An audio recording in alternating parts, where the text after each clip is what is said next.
We've come to that time of the year in the Tennessee Legislature when lawmakers are itching to go home, which means legislation moves at a fast and furious pace. Representative Carringer, you're recognized. These are a few of the many bills that caught our attention. Making ammunition unlawful for felons to possess. This one is a gun control measure that also bans Glock switches that can turn semi-automatic pistols into automatic weapons. We are going to have to do more. The only opposition came from lawmakers who either thought this wasn't enough or way too much. Often the use of that phrase gun violence becomes an attack on the lawful gun owners of Tennessee. It passed the House, but is still being considered in the Senate.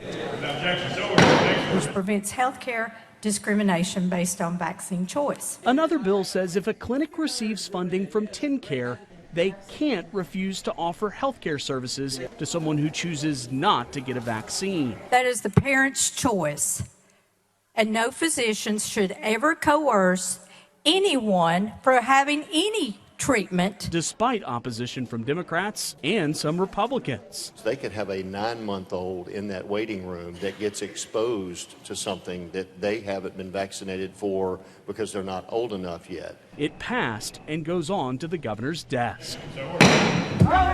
This last bill is hoping to crack down on appearances from hate groups in Nashville. Any type of hate group that's out there, we're not going to put up with that here. The sweeping measure bans signs hung from overpasses, from hate groups using box trucks to transport their members. Bro, how many people are in there? And allows law enforcement to order individuals back 25 feet. Many people will start to use this legislation, I am concerned, as a bludgeon to our rights. Some Democrats oppose that last provision because it could prevent individuals from recording problematic police encounters. The stopping of certain recordings will silence the communities that need our protection and support. Others called it a false solution. That there's a certain reason why white nationalist groups feel welcome in Tennessee. And a lot of it has to do with the agenda that you've pushed as the leader of your party.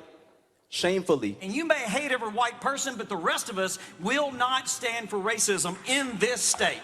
Ultimately, it passed and also goes to the governor's desk. So when are lawmakers expected to adjourn and go back to their districts? We're hearing anywhere as early as this Tuesday to as late as this Thursday. Only time will tell. At the Capitol, Chris Davis, News Channel 5.